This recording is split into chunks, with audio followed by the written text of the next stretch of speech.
purihin ka magpakailan pa man, mahal na Panginoon.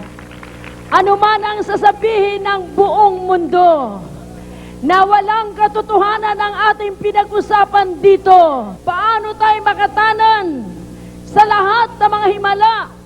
Paano natin mapasubalian ang kaligtasan na sinabi ng Biblia na nilalaki pa ng mga himala, tanda at kapangyarihan buhat sa Diyos? Hindi ito ordinaryong gawa ng tao. Kung wala ang Diyos sa kapulungan na ito, walang mga taong ganito karami na inyong masaksihan na nagsasabi sila ay pinaghimalaan ng ating mahal na Panginoon. Buhat pa sa simula nung ipinanganak ang ministeryong ito. Tuwing magkukrusada ang Jesus Miracle Crusade Ministry, wala kaming kinukumbida na dati ng mga Kristiyano. Hindi kami nangungumbida ng mga fellowship sapagkat anhin natin ang mga fellowship na yan na ating papuntahin sa krusada para lamang dumami ang tao. Hindi po yun ang nais ng Diyos. Ang nais ng Diyos ay hanapin mo ang mga nawawalang tupa ng Diyos. Hindi po ang Jesus Miracle Crusade Ministry ipinanganak para lamang ilathala sa tao na marami ang mga followers nito. Sabi ng Biblia, ang ating pakay, bakit narito pa tayo sa mundo, ay upang magbigay alam sa mga tao na mayroon silang tutunguhan pagkatapos ng buhay na ito. Mayroon tayong kanya-kanyang responsibilidad na ating magbibigay sulit tayo sa Diyos habang nabubuhay tayo na mananampalataya. Ano ang ginagawa natin sa precious time na binigay sa atin ng mahal na Panginoon? 3 taon, 4 na taon, 5 taon, 6 na taon, 10 taon ang lumipas, nakaratay tayo sa banig ng karamdaman. Wasak ang ating mga pamilya. Wasak ang ating mga buhay. Walang kapayapaan, walang kagalingan, walang patutunguhan ang ating mga buhay nung araw. Ngunit isang araw narinig natin ang mabuting balita ng Ebanghelyo buhat sa mahal na Panginoon. Napakinggan natin ito at ipinamuhay natin ang ating pinagkikinggan. Isinabuhay natin, ginagawa natin. Sabi ng Biblia, ang sino mang nasa kay Kristo ay bagong nilalang. Ang lumang buhay ay lumipas na. Narito, kayo'y pawang mga bago na. Purihin ang kanyang banal na pangalan. Kaya nga po, ang tunay na mananampalataya ay totoo na ang buhay ay buhay na hindi po maunawaan ng sanlibutan. Amen. Sabi ng Mateo 10:22, kapuputan kayo ng buong bansa dahil sa akin. Totoo ba ito sa buhay na taga Jesus Miracle Crusade Ministry? Pagbibigaan kayo ng sari-saring masasamang wika dahil sa akin. Sabi ng Biblia, kaputan kayo ng lahat ng bansa at lahat ng mga tao magsasalita sa inyo ng sari-saring masasamang wika dahil sa inyong pananampalataya kay Kristo. Nangyari ba sa atin ito, mga minamahal? Amen! Mateo 5:10-12. Palad ang mga mapagpayapa sapagkat sila'y tatawaging mga anak ng Diyos. Amen! Ano ang sadya ng ating minamahal na Ebanghelista 10 ng 12 prayer warriors sa Talipaw? Upang payapain ang mga kapatid natin doon na Muslims sa dako ng bundok ng Talipaw. Ano pa?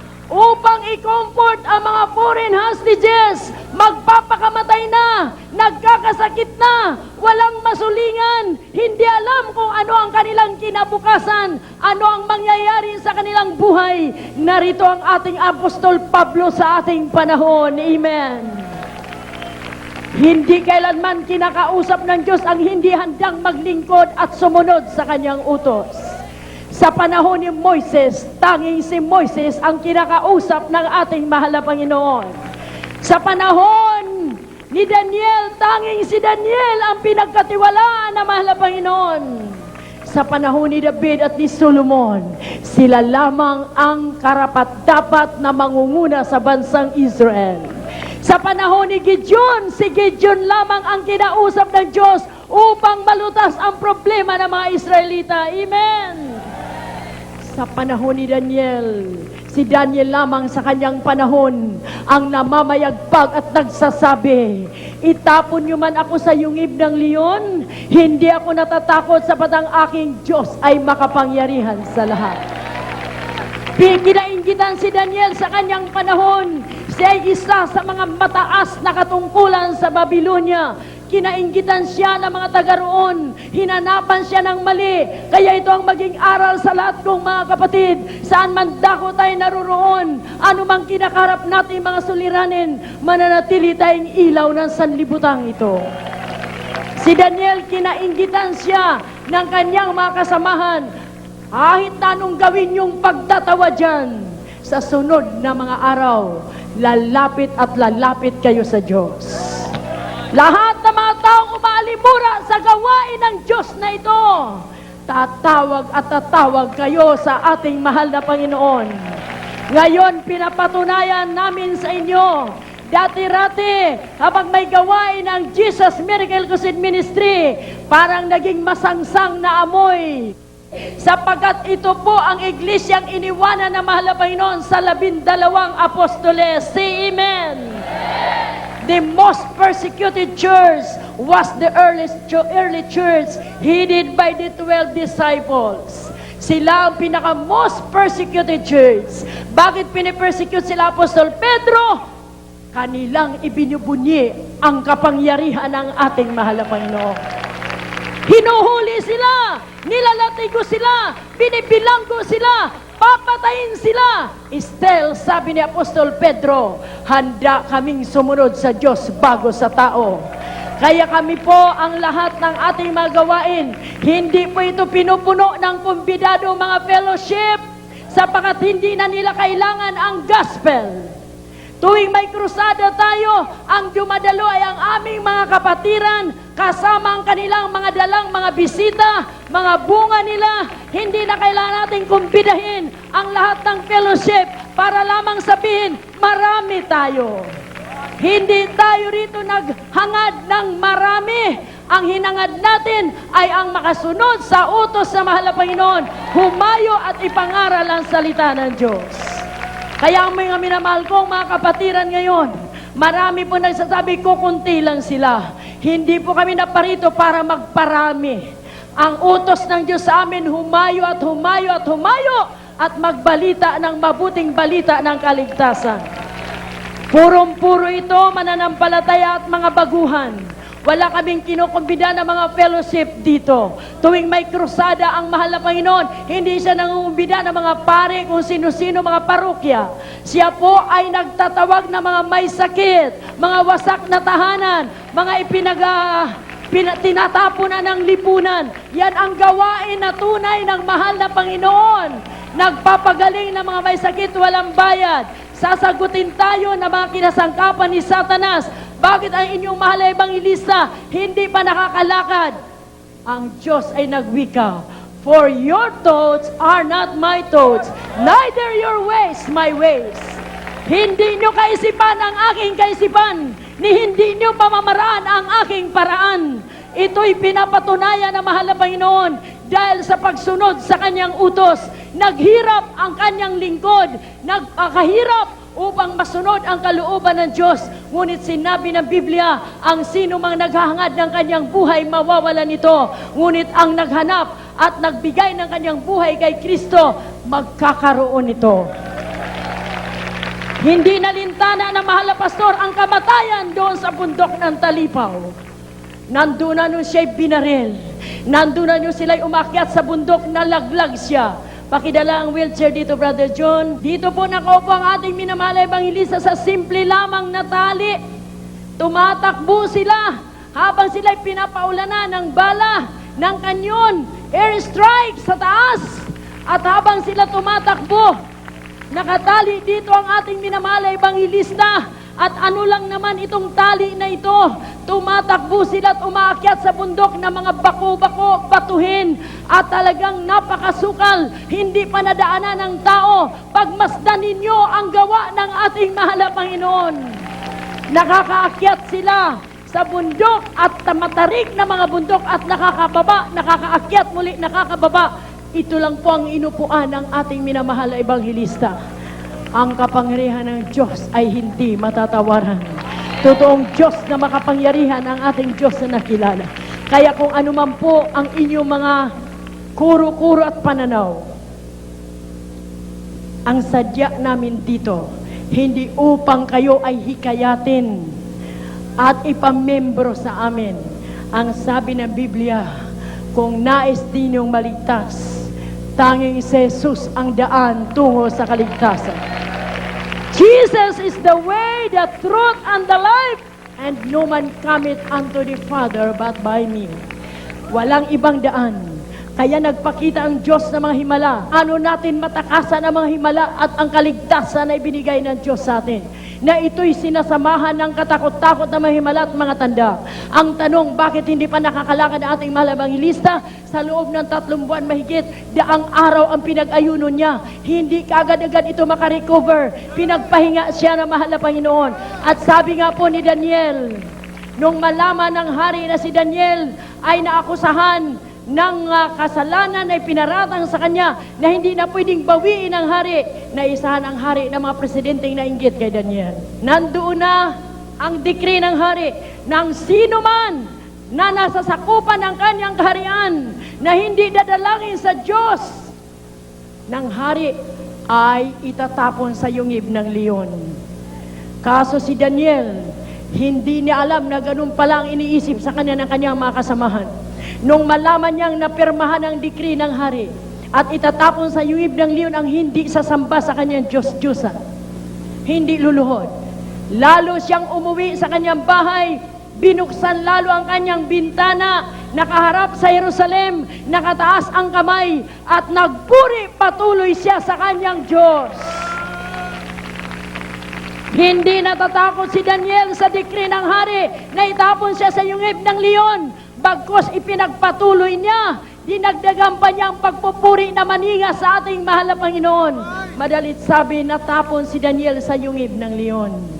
Sinabi ng hari kay Daniel bago siya maitapon, ang Diyos mo Daniel na pinaglilingkuran araw at gabi, ang siyang magliligtas sa iyo. Amen, amen, amen. Pati ang hari ng Babylonia ay kumbinsido na si Daniel ay tao ng Diyos. Ang Diyos mo, Daniel, na pinaglilingkuran araw at gabi, ang magliligtas sa iyo sa bibig ng leon. Madaling ang buong magdamag, hindi inantok ang hari. Pinanawa ng antok ang hari sa sobrang pag-alala sa kanyang matalik na kaibigan na si Daniel. Ngunit si Daniel na tao ng Diyos, hindi siya nag-alala, hindi siya natakot. Ang sabi ng Biblia, pagkalagay lang doon ni Daniel sa yungib ng leon, tinakpan at tinikom ng anghel ng Diyos ang bibig ng leon. Hindi nasaktan si Daniel. Kinabukasan, madaling araw pa, nandun ang hari sa yungib. Daniel, Daniel, Daniel, niligtas ka ba ng Diyos na pinaglilingkuran mo? Sumagot si Daniel sa loob ng yungib ng leon, mahal na hari, iniligtas ako ng aking Diyos. Paano natin matakasan ang kaligtasan? Lahat po ng nandirito para kumover, para mag-interview sa amin kung ano ang nangyayari, at pagkatapos sa inyong mga pagpapahayag, inyong gawing katawa-tawa ang gawain ito, magbigay sulit kayo pagdating ng araw sa harapan ng Diyos. Hindi ang ating beloved evangelist ang ating pinag-uusapan dito. Ang ating pinag-usapan ay ang kamangha-manghang gawa ng mahal na Panginoon. Ngunit, ang sabi ng Biblia, ibigay ang papuri sa dapat papurihan. Ibigay ang pasasalamat sa dapat pasalamatan. Hindi lahat ng tao handa mamatay alang-alang sa mahal na Panginoon. Ang dami nagkunyaring Kristiyano, sasabihin lang, na uulan bukas may bagyo, wala na tayong gawain. Masama ang panahon bukas. Maraming nagsasabi, bakit pa nanggugulo tayo sa Talipaw? Napakamaling pananaw yan. Kung hindi nadala doon ang Ebanghelyo ni Kristo, patay lahat ang mga hostages. Nangabaliw na ang mga hostages. Walang nangyayari ngayon.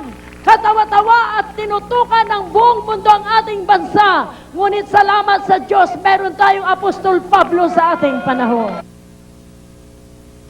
Handa nilang ibigay ibuwis ang kanilang buhay. Ang ating kapatid na Fernando Solon, siya yung nakalabas una.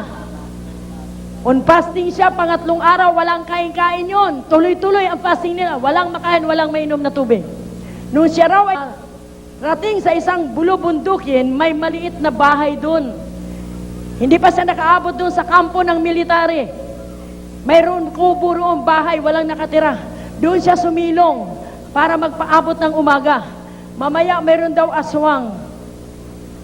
Sabi niya sa aswang, aswang, huwag kang nagulo sa akin. Huwag kang magsurang-surang, kumbaga sa Cebuano. Huwag kang isturbo, aswang, sapat wala kong kinain. Pag nakita kita, kakainin kita. Ganon siya katapang. Narinig ng aswang yung kanyang salita. Hindi na niya narinig yung wak, wak, wak. Natakot yung aswang. Baka mukhang aswang ka na rin kasi hindi ka naliligo, no? Walang liguan, walang bihisan. Mukhang, sabi siguro ng aswang, hindi kita katalo. Anong naramdaman mo yung narinig mo yung tinig yung aswang? Parang natakot ako ng konti. Pero nung nagpakatapang ko dahil wala na talagang yung mga manasan na walang magawa eh. Kaya sa tulong ng Panginoon, nagdadarasal na ako. Sa tulong ng Panginoon, nagbigay sa akin ng lakas na pag ginagalaw niya ako, kakainin din kita. Sa tulong naman na ba hindi niya nakain yung aswang? God bless you, Brother Fernando. Yan po ang kamangha-manghang gawa ng mahal na Panginoon. Amen! Sa lahat ng narito ng mga media na nagkaloob ng kanilang gintong panahon, hindi niyo na kami kailanman matatakot sa inyong mga paninira sa amin. Kung ang inyong sadya rito ay para lamang pagbigyan ang inyong kalalagayan na marami ang kumukontra sa himala na ginagawa na mahal na Panginoon. Marami rin po ang nagpapalabas sa mga maling balita na kinukontra namin ang medisina. Ayaw na namin magpa-ospital. Walang katotohanan yan. Bilang nasa katotohanan at alam ang salita ng Diyos, itinuturo namin na ang mabisang paraan ay ang magtiwala kayo sa kapangyarihan ng Diyos. Sa inyo na may pananampalataya, walang puwang sa atin ang ospital, walang puwang sa atin ang doktor. Ngunit sa wala pang pananampalataya, sumigi kayo. Pagkatapos na hindi na kayo kaya ng doktor, pakainin na kayo ng napakarami. Gusto niyo kumain kayo ng kumain, bukas patay na kayo. Sabi nga natin, beloved Dr. Bert Borja, ito ang payo ko sa inyo. Ako'y magaling na doktor, pero hindi ako gumaling sa aking pagiging surgeon, sa aking karamdaman. Dito lamang sa Jesus Miracle Visit Ministry. Glory! Kaya wala nang pinakamabisang gawain ang makilala ninyo ang tunay na Diyos. Hindi kami magsasawang magkwento sa inyo sa mga himala na aming nararanasan. Ngunit kung pagsawaan ninyo, pakinggan ito, pagsawaan din kayo ng Diyos na tulungan. Ngayon na tayo humiling ng tulong sa Diyos. Nagkawindang-windang na ang ating bansa. Why? My people are destroyed because of lack of knowledge. Hindi nila alam ang salita ng Diyos. Kami ay nakasama last Saturday na rally rito sa Luneta ng National Day of Prayer and Fasting. Hindi kami pumarito para sumuporta kanino man. Kami pumarito para makiisa ng panalangin. Pangalawa, kahit sino ang nakaupo sa Malacanang, sa mga tunay na kaalam ng salita ng Diyos, ay pro-government sila. Sabi ng Romans 13:1-3, Walang sino man na lalaban sa mga namiminuno na inilagay ko at niluklok ko dyan. Ako ang naglagay at ako rin ang mag-alis sa kanila. Kaya kung malaman natin ang paraan ng Diyos, wala sanang kampi-kampi, wala sanang batuhan ng maanghang na salita. Kung totoong alam natin ang salita ng Diyos, ating idalangin ang ating presidente, idalangin natin ang mga opisyalis natin. God changeth the times. Siyang nag-aalis, siyang naglalagay. Walang sino makapag-alis hanggat ginusto na mahal ang Panginoon. Kapag alam nyo ang salita ng Diyos, sabi natin, masama ang ginagawa. Wala tayong magagawa sa kanila. Ang Diyos lamang ang makapaghusga sa kanilang ginagawa. Kaya nga isang araw, nakatuklas sila ng isang babaeng nangangalunya. Sinabi niya, Panginoong Jesus, nakita namin ang babae ito nangangalunya. Ano ang dapat mong gawin sa kanya? Yumuko ang mahalapait, sumulat sa buhanginan. Ang sabi niya, walang kasalanan ang pumukol ng bato sa babaeng ito. Walang sino mang naglakas ng loob. Why? All have sinned and come short of the glory of God. Lahat ay nagkasala at walang nakaabot sa kaluwalhatian na mahal na Panginoon. Maging tunay ka lamang na Kristiyano at walang sala kung makilala mo ang ating mahal na Panginoon. Kayo anumang ginagawa na sinasabi nila nagkasala, tanging Diyos ang magtutuwid sa Kanya. Tayo po ay susuporta sa panalangin sa namiminuno sa atin. Halimbawa, magtagumpay ang impeachment complaint sa ating mahal na Pangulo, isiya'y na-impeach, ang sunod naman na Pangulo ang ating suportahan ng panalangin. Ganyan po ang kalagayan natin bilang mga nakaalam sa salita ng Diyos. Say amen! Ganun sana kapayapa ang bansang ito. Kaya nga po, ang lahat na mga kumukover sa atin, hinahayaan namin sila magtanong na magtanong na magtanong. Sapagat kami na mga nasa paglilingkod sa Diyos, hindi kami nagsasalita ng sagana ng amin. Ang aming sinasagot, ang aming sinasabi, pawang nakabatay sa banal na kasulatan. Purihin ang mahal na Panginoon. From the book of Daniel, chapter 2, verses 21 and 22. And he changed the times and the seasons. He removed kings and set up kings. He giveth wisdom unto the wise, and the knowledge to them that knoweth understanding. He revealeth the deep and secret things. He knoweth what is in the darkness, and the light dwelleth with him. Siya ang nagtatanggal, siya ang naglalagay. Walang sino makapag-alis sa mga namiminuno ng bansang ito hanggat hindi ang Diyos ang mag-alis sa kanila. Kaya kung tayong totoong mga nakaalam ng salita ng Diyos, walang gulo sa bansang ito. Kaya kung nabanggit ng ating mahal ebangelista na sumusuporta kami sa presidente, nababatay yan sa banal na kasulatan. Anong sinabi? Ang gawin ng mga Kristiyano, manaing manalangin para sa ating namiminuno sa ating bayan. Purihin ang kanyang banal na pangalan. Everybody say praise the Lord.